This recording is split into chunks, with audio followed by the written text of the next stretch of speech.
Peptides are everywhere right now. People are talking about them for recovery, weight loss, skin, sleep, energy, muscle, inflammation, joint pain, and anti-aging. And if you are over 50, it is easy to see why this topic pulls people in. Because after 50, your body starts changing in ways you can actually feel. You do not bounce back as fast. Your knees may ache longer. Your back may feel tight when you wake up. Your skin may look thinner. Your muscles may not build the way they used to. Your sleep may not feel as deep. And even a small injury can feel like it takes forever to heal. So when someone online says, "This peptide helped me feel younger," people listen. But here is the truth. Peptides are not fake. Some peptides are real medicine. Some peptides have promising research. Some are mostly studied in animals. And some are being sold online with claims that go way beyond what we actually know. So today, we are going to talk about injectable peptides in a real way. Not fear, not hype. Just the truth seniors need to know before putting anything injectable into their body. Because the question is not, are peptides good or bad? The real question is, which peptide, for what purpose, for which person, and with what proof? Before we go further, this video is for educational purposes only. This is not medical advice. Do not inject any peptide, medication, or research product unless it is prescribed and monitored by a licensed medical professional. Now, let's break it down. Peptides are short chains of amino acids. Amino acids are the building blocks of protein. Your body already makes peptides naturally. They work like messengers. They help tell cells what to do. Some peptides help regulate blood sugar, some affect hunger, some support immune function, some are involved in healing, some influence hormones, and some are connected to skin, muscle, and tissue repair. So when people say peptides can signal the body, that part is real. Your body does use peptide signals every day. But here is where people get confused. Just because the body naturally uses peptides does not mean every peptide sold online is safe. That is like saying because the body makes hormones, every hormone product online must be safe. That is not how the body works. A peptide can be helpful. A peptide can be useless. A peptide can be prescription only. A peptide can be experimental. And a peptide can be risky if it is made poorly, used incorrectly, or taken by the wrong person. That is especially important for adults over 50, because many seniors are already taking medications for blood pressure, diabetes, cholesterol, heart health, inflammation, hormones, pain, or sleep. Adding something injectable without medical guidance can create problems. So let's talk about the peptides people are hearing about the most. The first one is BPC-157. BPC-157 is probably one of the most talked about peptides online. Some people call it the healing peptide, Dade. Others call it the Wolverine peptide. It is promoted for tendon injuries, joint pain, gut repair, inflammation, muscle recovery, and faster healing. And this is exactly why people over 50 are interested. Because after 50, healing can feel slower. A sore shoulder does not go away as quickly. A knee injury can affect how you walk. A pulled muscle can linger for weeks.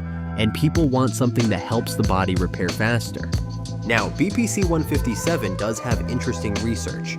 A lot of the attention comes from animal and lab studies looking at tissue repair, blood vessels, inflammation, and healing pathways. That is why people are curious. But here is what many videos leave out. Most of the strong BPC-157 research is not large human research. That means we cannot honestly say it is proven to heal seniors, fix joints, repair tendons, or reverse aging. The honest way to say it is this: BPC-157 is promising, but not proven. That one sentence matters. Promising means researchers are interested. Proven means we have enough strong human studies to know what it does, who it helps, what the risks are, and how it should be used. For BPC-157, we are not fully there yet. So if someone online says, "This will repair your body," be careful. That is not science. That is marketing. The next peptide people talk about is Thymosin Alpha-1. This one is different. Thymosin Alpha-1 is connected to immune function. As people age, the immune system changes. This is one reason older adults may have a harder time recovering from illness, fighting infections, or responding to certain health challenges. Thymosin Alpha-1 has been studied for immune support, infections, immune regulation, and vaccine response. So compared to many trendy peptides, this one has a more serious research background. But that does not mean everyone over 50 should use it. Immune support is not simple. Some people need immune support. Some people have autoimmune conditions. Some people take immune-suppressing medication. Some people have cancer history. Some people have chronic inflammation. So changing immune signals in the body is not something to do casually. This is not like drinking tea. This is not like adding turmeric to soup. This is an immune-modulating peptide. That means it belongs in a real medical conversation. The honest truth is this: Thymosin Alpha-1 may be interesting for age-related immune health, but it should not be treated like a casual wellness hack. The next peptide is GHK-Cu. GHK-Cu is a copper peptide. You may have seen it in skincare products. It is often promoted for skin, wrinkles, hair, wound healing, collagen, and anti-aging. This one gets a lot of attention because it connects to something many people notice after 50. The skin changes, it gets thinner, it loses firmness, wrinkles become deeper, wounds may heal slower, bruising may happen easier, hair may thin.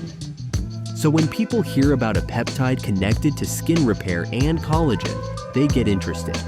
And GHK-Cu does have research connected to skin remodeling, wound repair, inflammation, and tissue support.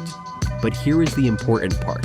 A peptide in a skincare product or controlled study is not the same thing as a random injectable product sold online. How something is used matters. The source matters. The quality matters. The person matters. The route matters.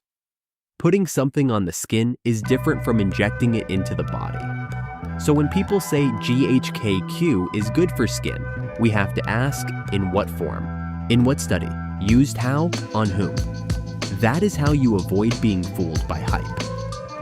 GHK-Cu may have interesting skin and wound healing research, but injectable anti-aging claims are often ahead of the evidence. The next group is growth hormone peptides.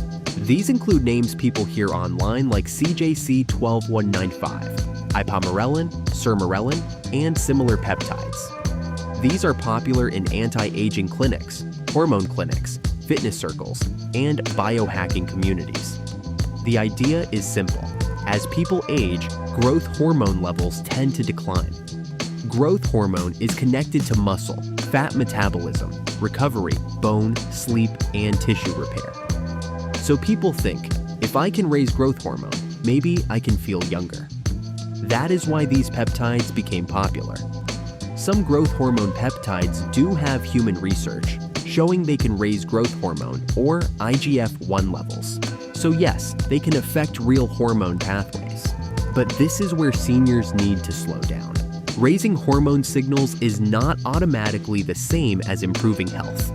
More is not always better. Growth hormone pathways can affect blood sugar. They can affect fluid retention. They can affect joint discomfort.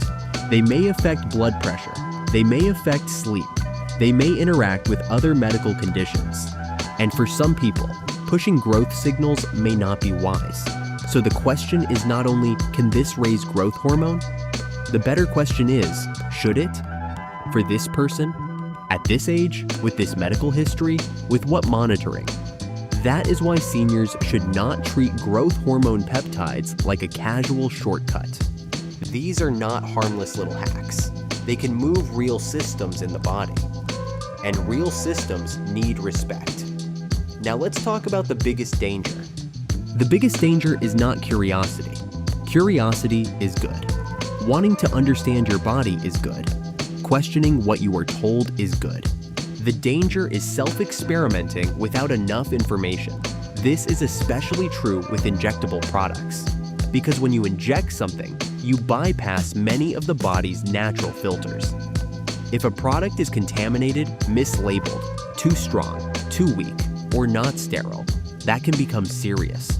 And people over 50 have to be even more careful, because the body may not recover as quickly from complications. An infection can become more serious. Blood sugar changes can become more serious. Medication interactions can become more serious. Kidney, liver, heart, and immune issues matter more. So sometimes the peptide itself is not the only risk. The source is the risk. The dosing is the risk. The lack of testing is the risk. The lack of medical supervision is the risk. The research use only label is the risk. And the biggest risk is thinking that because something sounds natural, it must be safe. Peptides are not automatically safe. They are signals, and signals can change the body. So what should seniors do? If you are over 50 and curious about peptides, start with questions. Ask yourself, is this peptide actually studied in humans? Has it been studied in older adults? Is it being used for the same reason I want to use it? Do we know the side effects? Could it affect blood sugar? Could it affect blood pressure? Could it affect hormones? Could it affect the immune system? Could it interact with my medication? Where is it made? Is it sterile? Who is monitoring my blood work? And what happens if something goes wrong?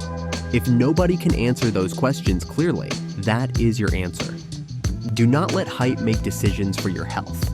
And do not let fear make decisions either. Use wisdom, use research, use medical guidance. And remember this, peptides may be part of the future of medicine. But that does not mean every peptide being sold online today is safe, proven, or right for you. Before chasing injectable peptides, seniors should build the foundation first. Protein at every meal. Strength training if your doctor says it is safe. Walking daily, better sleep, blood sugar control, anti-inflammatory foods, hydration, regular labs, and real medical checkups. Because if the foundation is weak, no peptide is going to fix everything. A peptide cannot replace exercise. A peptide cannot replace sleep. A peptide cannot replace healthy food. A peptide cannot replace medical care. And a peptide cannot replace consistency. That is the part people do not always want to hear. But it is the part that matters. Peptides are not fake. Some are real, some are promising, some are overhyped, and some may be risky when used without supervision. For seniors, the goal should not be chasing every new anti-aging trend. The goal should be staying strong, mobile, clear-minded, and independent for as long as possible. That takes wisdom, that takes patience, and that takes knowing the difference between real research and online hype. So before trying any injectable peptide, ask yourself one question. Is this proven, tested, monitored, and right for my body? If the answer is not clear, slow down. Your health is too valuable to gamble with. If this video helped you, like it, subscribe to BioSoul, and share it with someone over 50 who has been hearing about peptides online. And watch the next video where we break down collagen peptides for seniors and what the research actually says about joints, skin, bones, and muscle strength. Because aging well is not about chasing every trend. It is about making smart choices that protect your body for the long run.